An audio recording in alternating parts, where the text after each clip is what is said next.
ಇದು voice of Kannadiga news ವರದಿಯ ಫಲಶ್ರುತಿ. Voice of ಕನ್ನಡಿಗ ನ್ಯೂಸ್ನಲ್ಲಿ ಸುದ್ದಿ ಬಿತ್ತರವಾದ 10 ದಿನದಲ್ಲಿ ಬಸ್ ನಿಲ್ದಾಣದಲ್ಲಿ ಈಗ ಬೆಳಕು ಚೆಲ್ಲಿದೆ. ಹೌದು, ಅರಕಲಗೂಡು ಪಟ್ಟಣದ ಬಸ್ ನಿಲ್ದಾಣದಲ್ಲಿ ಈಗ ಬೆಳಕು ಮೂಡಿದೆ. 10 ದಿನಗಳ ಹಿಂದೆಯಷ್ಟೇ ವಾಯ್ಸ್ ಆಫ್ ಕನ್ನಡಿಗ ನ್ಯೂಸ್ನಲ್ಲಿ ಬಸ್ ನಿಲ್ದಾಣ ಕತ್ತಲೆಯಲ್ಲಿ ಮುಳುಗಿದೆ ಎಂದು ಸುದ್ದಿ ಬಿತ್ತರಿಸಿತ್ತು. ಈ ಸುದ್ದಿಯನ್ನ ಗಮನಿಸಿದ ಅಧಿಕಾರಿಗಳು ತಕ್ಷಣ ಸ್ಪಂದಿಸಿದ್ದು ಬಸ್ ನಿಲ್ದಾಣದಲ್ಲಿ ವಿದ್ಯುತ್ ದೀಪ ಬೆಳಗ್ತಾ ಇದೆ. ರಾತ್ರಿ ವೇಳೆ ಬಸ್ ನಿಲ್ದಾಣದಲ್ಲಿ ಕಾಯುವ ಪ್ರಯಾಣಿಕರು ಈಗ ನೆಮ್ಮದಿಯ ನಿಟ್ಟುಸಿರು ಬಿಡುವಂತಾಗಿದೆ.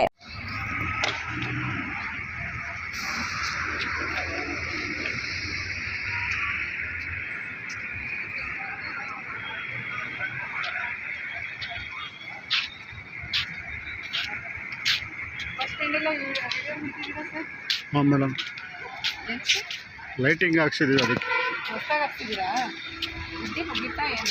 ಈಗ ಮುಗಿಸ್ಕೊಂಡು ಹೋಗ್ತಾ ಇರೋದು ಬಸ್ ಲೈಟಿಂಗ್ ಇರ್ಲಿಲ್ವಾ ಮುಂಚೆ ಲೈಟಿಂಗ್?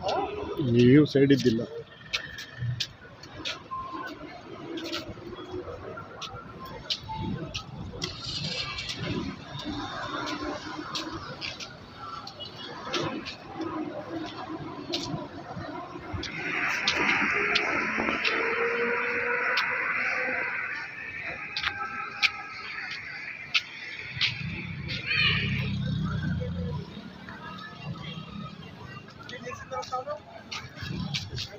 ಬಸ್ ಸ್ಟ್ಯಾಂಡ್ ಆಗಿ ವಿಡಿಯೋ ಮಾಡ್ತಿದ್ದು ಲೈಟ್ ಹಾಕಲ್ಲ, ವಿಡಿಯೋ ಮಾಡ್ತಾ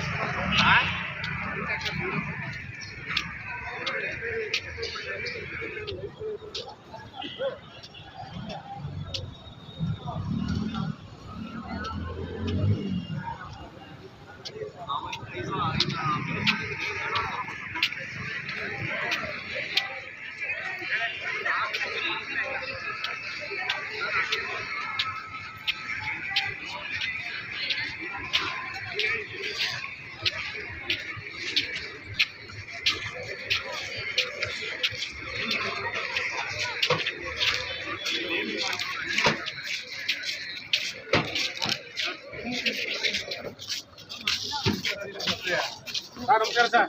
ಸಂಗತಿ ಹೊಸ ಮಾಡ್ತಿದ್ದೀನಿ ನನಗೆ ಇದೆಲ್ಲ ಹೊಸದಿಗೆ ವಿಡಿಯೋ ಮಾಡ್ತಾ ಇದ್ದೀನಿ. ಹೌದಾ?